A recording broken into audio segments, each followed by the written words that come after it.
BBMP council ಸಭೆಯಲ್ಲಿ 3 ಕಾರ್ಪೊರೇಟರ್ಗಳು ಆತ್ಮಹತ್ಯೆಗೆ ಯತ್ನಿಸಿದಂತಹ ಪ್ರಸಂಗ ಇವತ್ತು ನಡೆದಿದೆ. 3 ಮಹಿಳಾ ಕಾರ್ಪೊರೇಟರ್ಗಳು ಪಿನಾಯಿಲ್ ಕುಡಿಯೋಕೆ ಯತ್ನಿಸಿದ್ದಾರೆ. Laggere corporator Manjula Narayanaswamy, HMT ward corporator Asha Suresh ಹಾಗೆ JP park corporator Mamata Vasudev phenyl ಕುಡಿಯೋಕೆ ಯತ್ನಿಸಿದ್ದಾರೆ. ಈ ವೇಳೆ ಇತರೆ ಸದಸ್ಯರು ಅವರನ್ನ ತಡೆದಂತಹ ಕಾರಣದಿಂದಾಗಿ ದೊಡ್ಡ ಅನಾಹುತವೊಂದು ತಪ್ಪಿದೆ. ಯಾಕೆ ಪಿನಾಯಿಲ್ ಕುಡಿದ್ರು ಅಂದ್ರೆ ಕುಡಿಯುವಂತ ಪ್ರಯತ್ನಕ್ಕೆ ಇವರು ಮುಂದಾದ್ರು ಅಂದ್ರೆ ಶಾಸಕ ಮುನಿರತ್ನ ವಿರುದ್ಧ ಕ್ರಮಕ್ಕೆ ಆಗ್ರಹಿಸಿ ಬೆಳಗ್ಗೆಯಿಂದನೂ ಕೂಡ ಇವತ್ತು ಪ್ರತಿಭಟನೆ ನಡೀತಾ ಇದೆ. ಒಂದು ಸಂದರ್ಭದಲ್ಲಿ ಕೌನ್ಸಿಲ್ ಸಭೆ ನಡೀತಾ ಇರುವಂತಹ ಸಂದರ್ಭದಲ್ಲೇ ಬಾವಿಗಿಳಿದು ಪ್ರತಿಭಟನೆಯನ್ನ ನಡೆಸಿರುವಂತಹ ಸದಸ್ಯರು ಮುನಿರತ್ನ ಮತ್ತು ಬೆಂಬಲಿಗರನ್ನ ರಾವಣ ದುಶ್ಯಾಸನರಿಗೆ ಹೋಲಿಕೆ ಮಾಡಿ ಭಾವಚಿತ್ರಗಳನ್ನ ಹಿಡಿದು ಧರಣಿ ನಡೆಸಿದ್ದಾರೆ. ಇವತ್ತು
यार सिक्का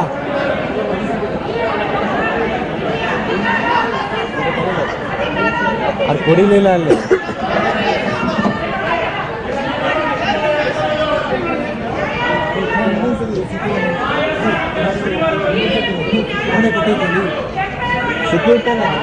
फिल्म में गिरा माहौल है.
ಬಿಬಿಎಂಪಿ ಕೌನ್ಸಿಲ್ ಸಭೆಯಲ್ಲಿ ಲಗ್ಗೆರೆ ವಾರ್ಡ್ನ ಜೆಡಿಎಸ್ ಕಾರ್ಪೊರೇಟರ್ ಮಂಜುಳಾ ನಾರಾಯಣಸ್ವಾಮಿ ಮೇಲೆ ನಡೆದಿದ್ದಂತಹ ಹಲ್ಲೆ ಪ್ರಕರಣ ಕೋಲಾಹಲ ಸೃಷ್ಟಿಸಿತು.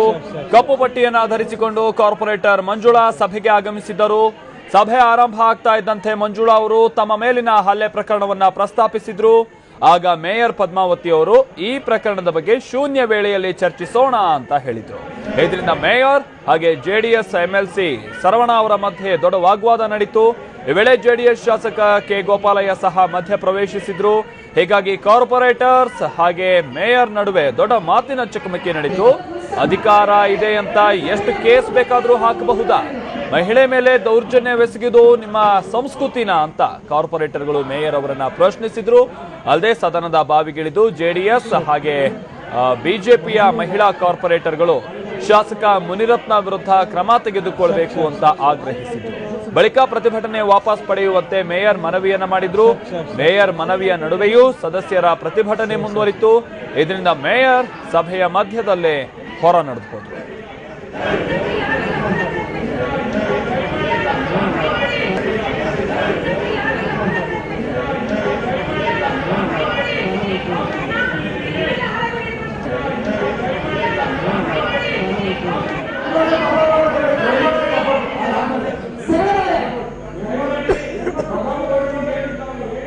ಈ ಬಗ್ಗೆ ಓವರ್ ಆಲ್ ರಿಪೋರ್ಟ್ ಅನ್ನು ಕೊಡ್ತಾ ಇರುವ ಪ್ರತಿನಿಧಿ ಶಿವರಾಜ್ ಕುಮಾರ್ ಬಿಬಿಎಂಪಿಯ ಸಭಾಂಗಣದಿಂದ ನಮ್ಮ ಜೊತೆಗೆ ನೇರ ಸಂಪರ್ಕದಲ್ಲಿದ್ದಾರೆ. ಶಿವು, ಈಗ ಮೊನ್ನೆಯಿಂದನೂ ಕೂಡ ಮುನಿರತ್ನ ವಿರುದ್ಧ ಕ್ರಮ ತೆಗೆದುಕೊಳ್ಬೇಕು ಅಂತೇಳಿ ಈ ಮೂವರು ಕಾರ್ಪೊರೇಟರ್ಗಳು ಬೇರೆ ಬೇರೆ ರೀತಿಯಂತ ಪ್ರಯತ್ನವನ್ನ ಮಾಡ್ತಾ ಇದ್ದಾರೆ. ಇವತ್ತು ಆ ಪ್ರಯತ್ನದ ಮುಂದುವರಿದ ಭಾಗವಾಗಿ ಒಂದ್ ರೀತಿ ಡ್ರಾಮಾ ಕ್ರಿಯೇಟ್ ಮಾಡಕ್ಕೆ ನೋಡಿದ್ರೆ ಅಥವಾ ನಿಜವಾಗ್ಲೂ ಕೂಡ ಪಿನಾಯಿಲ್ ಕುಡಿಬೇಕು ಅನ್ನುವಂತ ಮನಸ್ಥಿತಿಯಲ್ಲಿ ಅವರು ಬಂದಿದ್ರ ಏನು ಅಂತ ಶಿವು?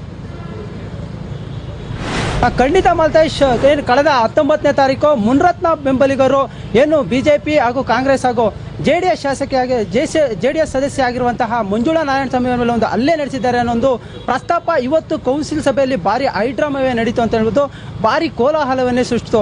ಏನು ಬೆಳಿಗ್ಗೆ 11:30ಕ್ಕೆ ಶುರುವಾದ ಕೌನ್ಸಿಲ್ ಸಭೆಯಲ್ಲಿ ಕಪ್ಪು ಪಟ್ಟೆಯನ್ನು ಧರಿಸಿ ಏನು ಜೆಡಿಎಸ್ ಸದಸ್ಯ ಆಗಿರುವಂತಹ ಮಂಜುಳಾ ನಾರಾಯಣಸ್ವಾಮಿ ಹಾಗೂ ಕಾಂಗ್ರೆಸ್ ಸದಸ್ಯ ಆಗಿರುವಂತಹ ಆಶಾ ಸುರೇಶ್ ಮತ್ತೆ ಬಿಜೆಪಿ ಸದಸ್ಯ ಆಗಿರುವಂತಹ ಏನು ಜೆಪಿ ಪಾರ್ಕ್ ವಾರ್ಡ್ನ ಏನು ಮಮತಾ ವಾಸುದೇವ್ ಇದ್ದಾರೆ, ಈ ಮೂವರು ಕಪ್ಪು ಪಟ್ಟೆಯನ್ನು ಧರಿಸಿ ಒಂದು ವಾಗ್ವಾದಕ್ಕೆ ಹೇಳಿದ್ರು.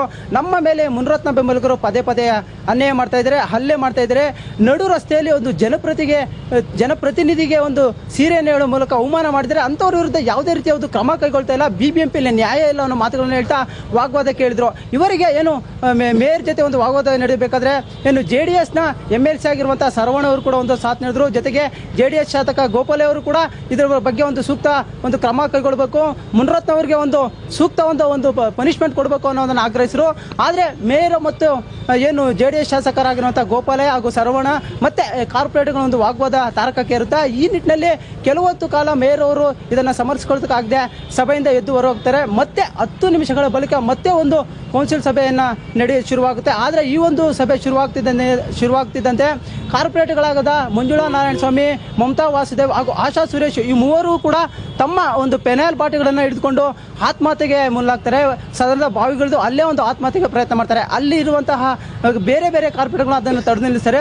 ಆದರೆ ಎಲ್ಲೋ ಒಂದು ಕಡೆ ಏನು ಮುನಿರತ್ನ ಬೆಂಬಲಿಗರು ನಮಗೆ ಪದೇ ಪದೇ ಒಂದು ಹಲ್ಲೆ ಮಾಡ್ತಾ ಇದ್ದಾರೆ, ನಮ್ಮ ಮೇಲೂ ಕೂಡ ಅಟ್ಯಾಕ್ ಮಾಡ್ತಾ ಇದ್ದಾರೆ. ಆದರೆ ಅಂಥವ್ರ ವಿರುದ್ಧ ಯಾವುದೇ ಕ್ರಮ ಕೈಗೊಳ್ತಾ ಇಲ್ಲ. ಮೇಯರ್ ಇರ್ಬೋದು, ಸರ್ಕಾರ ಇರ್ಬೋದು, CM ಸಿದ್ದರಾಮಯ್ಯ ಅವರು ಅಂಥವರಿಗೆ ಒಂದು ಬೆಂಬಲಕ್ಕೆ ನಿಂತಿದ್ದಾರೆ. ಅಂಥವ್ರ ವಿರುದ್ಧ ಯಾಕೆ ಕ್ರಮ ಕೈಗೊಳ್ತಾ ಇಲ್ಲ? ನಮ್ಮ ವಿರುದ್ಧ ಸುಮಾರಷ್ಟು ಒಂದು ಕೇಸುಗಳನ್ನು ಕೂಡ ದಾಖಲಿಸಿದ್ದಾರೆ. ವಿನಾಕಾರಣ ಒಂದು ಕೇಸುಗಳನ್ನು ದಾಖಲಿಸಿ ನಮ್ಮ ಮೇಲೆ ಒಂದು ಆರೋಪವನ್ನು ಮಾಡ್ತಾ ಇದ್ದಾರೆ. ಅಂಥವ್ರ ವಿರುದ್ಧ ಸೂಕ್ತವಾದ ಒಂದು ಕ್ರಮ ಕೈಗೊಳ್ಳಬೇಕು ಅಂತ ಹೇಳಿ ಇವತ್ತು ಸಾಕಷ್ಟು ಪ್ರತಿಭಟನೆ ನಡೆಸಿರುವ ಮಾಲ್ತೇಶ್. ಓಕೆ.